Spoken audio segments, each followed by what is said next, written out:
Hello, I'm Scott Bogey here with your boy Steel City, Lucas Seibert, ahead of his 247 Bantamweight title fight against, I'm going to try to pronounce the second name, Terry Bartholomew?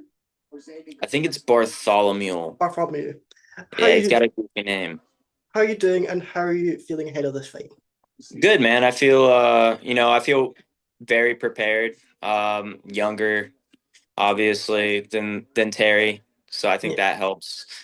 He's obviously got the experience. He's a black belt. It's gonna be a good little test for me, going against somebody that has all the experience. And, I kind of think of MMA as like you can steal somebody's experience if you go out and you perform well. And he's somebody with like 16 fights, pro, has a pretty good career, fought some really tough guys, and I'm excited to go out and compete against somebody like that.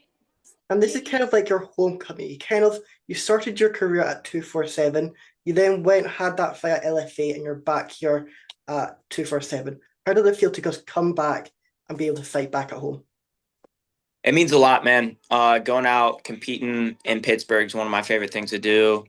Having all the people that helped me throughout my career, and my coaches and everybody there, it means a lot, right? When you're done Yeah, with the fight and you're only 10 minutes away from your house, it's a lot better than staying at a hotel. So uh you know i'm I love that. I love competing for 247. I think they're one of the most underrated regional promotions in the game, and I think they're going to be pretty high on the map here soon. So I like to think of myself as kind of like the pioneer of getting 247 on the map. exactly. And you are being able to bring through that experience of being able to fight for LFA, who is probably renowned as one of the leading promotions to get into the UFC. How was that experience?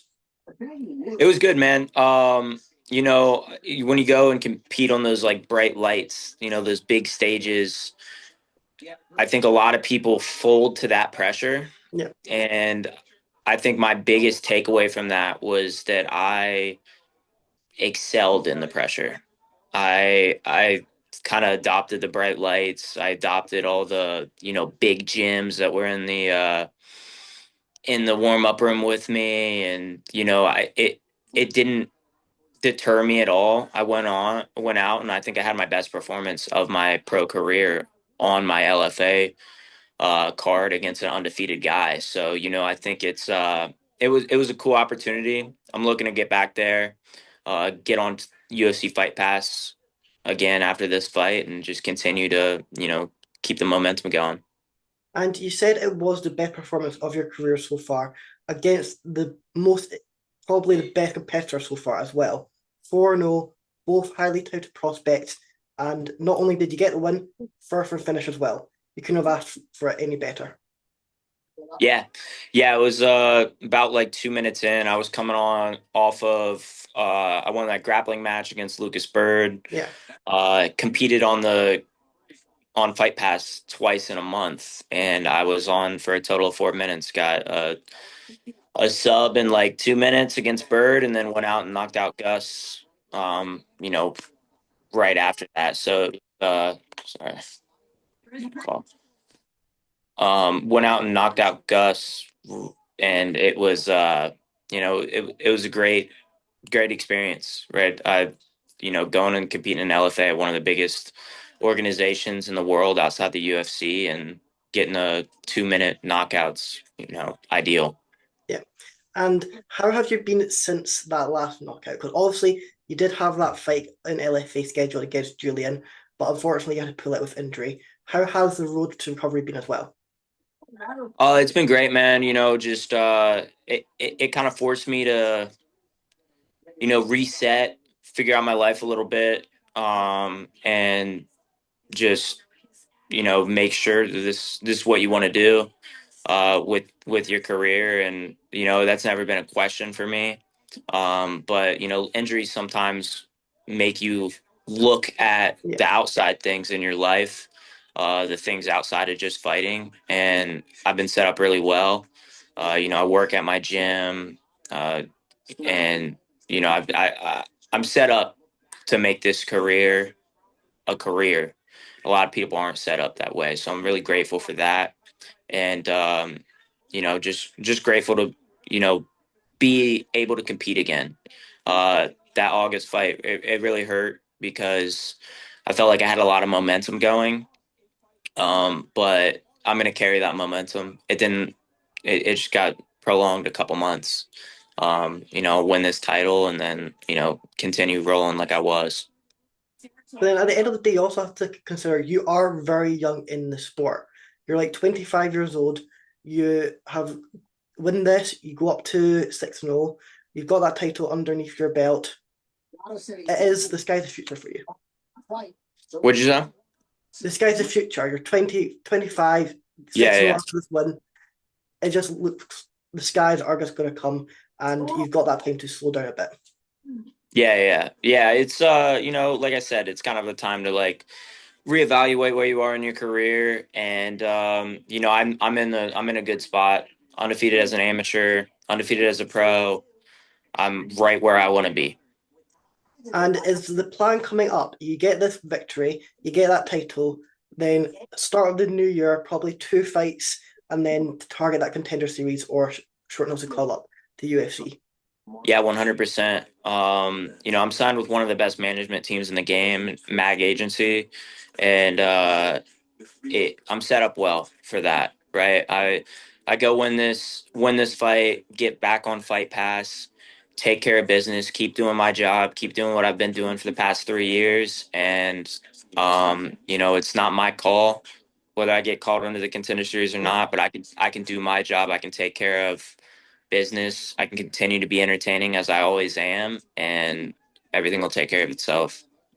Exactly. And as a fighter's perspective, as a fan watching the UFC over the last couple of weeks, we have seen quite a few ref blunders, especially the biggest one being fights get called stopped at the like 1 or 2 seconds before the end of the round, and then they still have to fight again after.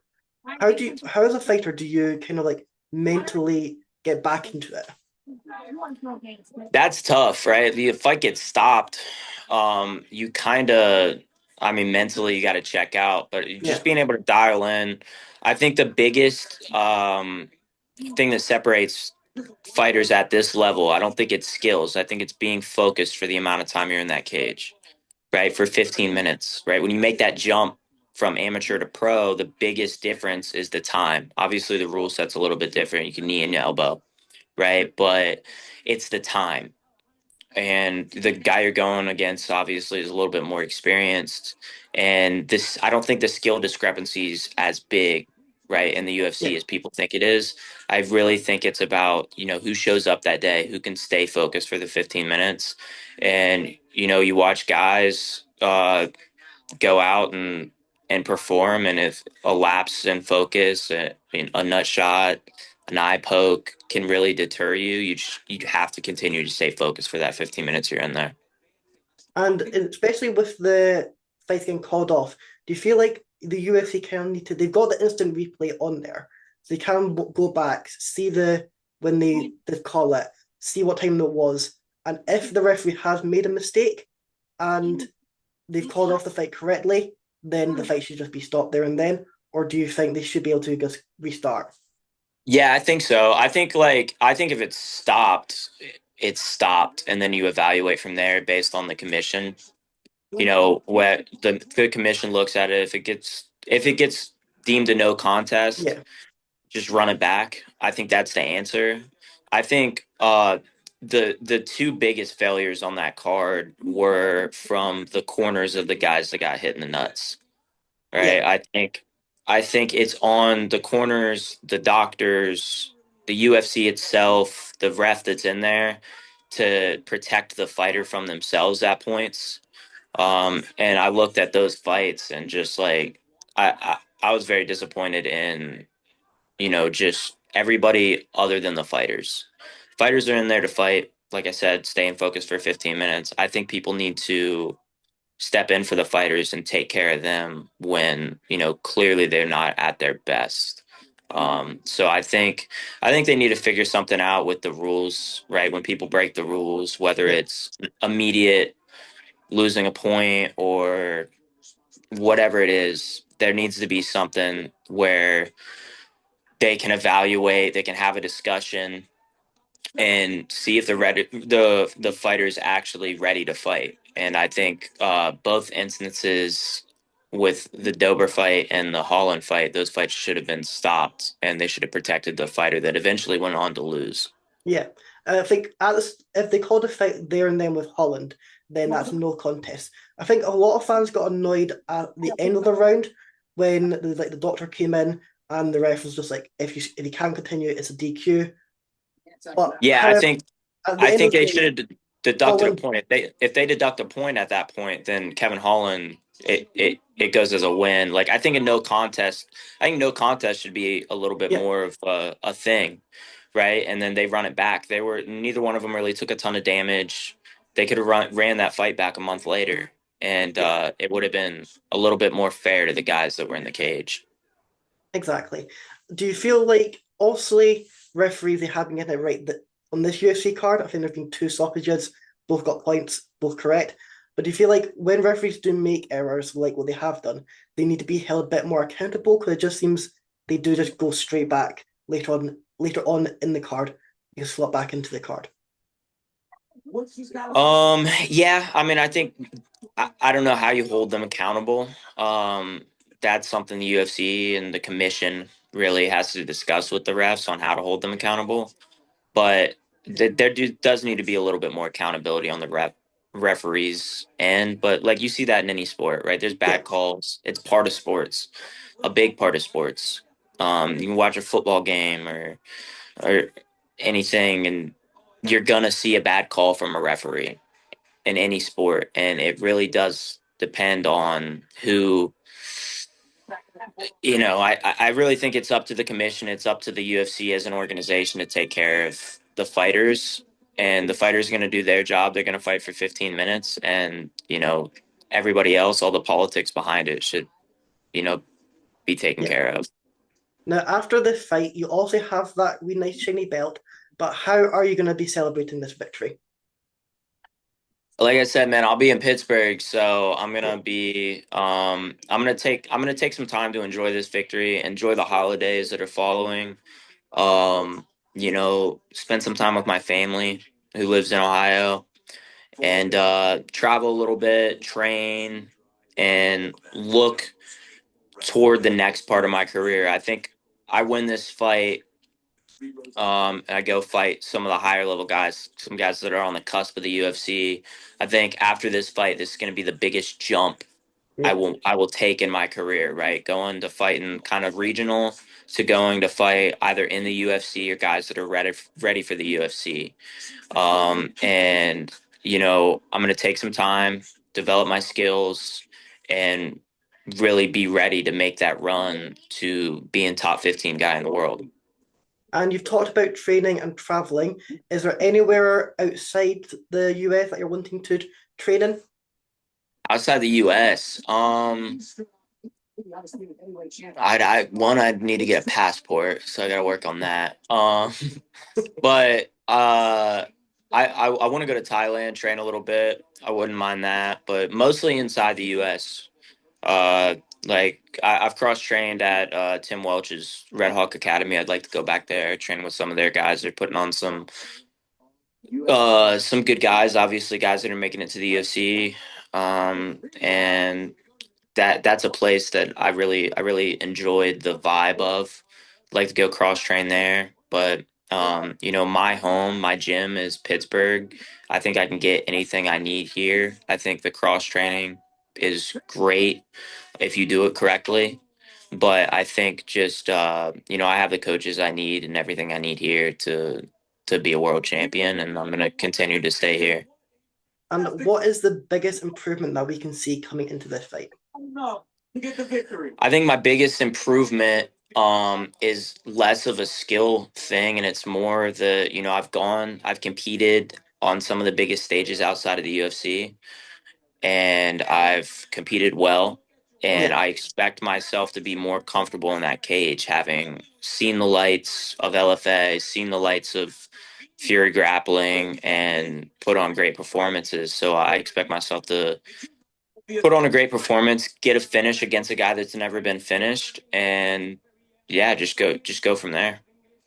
And your division is on show a little bit tonight with Umar. He is facing Mario, which is potentially going to be that number one contender fight for whoever wins between Peter Yan and Marab. How do you see Yeah, your division? division's tough. It's in my opinion one of the best divisions in the UFC. When I get into the UFC, I expect a lot of the guys that are kind of at the top level to kind of be aging out. Like Marab's 37. I think O'Malley, Sandhagen will stick around for a little bit longer, but they're both like, kind of getting to that point where, when I'm reaching my early 30s and I'm contending for belts, that those guys will kind of be on the downward slope. So I look at guys like Malcolm Wellmaker, guys like Peyton Talbot, and guys that are fighting on the LFA card tonight, and like those are the guys that I envision myself competing against, and just kind of keeping an eye on what's going on around the world scene, really, but the scene outside the UFC, and kind of looking at those guys, and then kind of like the guys that are hitting the top 15 now, and I see myself doing really well, stacking Yeah, up very well. exactly. And it came out today, Bisping was talking. The biggest mistake Marab is making is just how often he's fighting. Like he's going to decision each time, and then 2 months late, like 1 month or 2 months later, he's back in the octagon fighting. Do you feel like he should be giving himself a bit more time to rest up? I mean, that's hard to say. Marab's a different animal, right? So I think like for Biz, I think for Bisbing, like that might have not been the move for him, Yeah, right? But I also think Marab's making a lot of money fighting, and you're only gonna be the champ for so long. And you need to get as many fights in as possible with that time when you're making the pay per view points, especially now when you're making pay per view. And going out and competing as much as possible. As long as he's healthy when he walks in the cage, that's all that matters. So I think Marab's doing everything right. If he continues to just stack up these wins and be undeniable, I think he's in contention with having one of the best runs in UFC history. So I don't think anybody really has any weight to stand on saying that he's doing anything wrong. I think he's killing the game right now. He's washing everybody in the division, and you know, he's killing it. exactly. You just need to look at his record, and you just have to admire it. Like Sean O'Malley twice, Umar, Jose Aldo. He's just facing everyone. He had that obstacle to get to the belt, but he's been able to get that belt and just taking out all the killers that he needs to take out. Where do you think he ranks in the GOAT tier? The goat tier. So I think like bantamweight wise, especially with a win, he's the best bantamweight of all time. I think he probably already is. If we look back, like I think this is a generational run that we're gonna look at and be like, wow. Obviously beating guys like Jose Aldo, Henry Cejudo, Yeah. super impressive, right? Those are like OGs of the sport. But beating guys like Sean twice in his prime, Corey in his prime, Umar in his prime, that's impressive. Yeah, man, he's one of the he's up there. I think if he continues the run he's going on, it's a Habib level run. I think if he wins maybe two or three more fights, it's probably the best run in UFC history. Well, we can't wait to see potentially further in the line a matchup between you and Marab in the UFC, even if it is for a ranking spot. But we can't wait to see you get that title and be able to see where the future goes. Is there anything you would like to add or anyone you want to shout out? No, man, I appreciate you guys. I appreciate all the platforms, the bigger, smaller platforms I can get on, just trying to get out there as much as possible. If there's anything I can say, it's watch me fight. If you watch me fight, you will become a fan. I'm entertaining. I believe I have a style that can match up very well with some of the best guys in the world. I have a pretty good wrestling background, Division I wrestler. I believe in my jiu-jitsu incredibly, and my striking's only getting better. So, if you guys are gonna back any prospect on the way to a title, get on the train now and watch me make a run to the UFC. And we can't wait to see you get that victory. Thank you so much for coming on. Appreciate it, brother.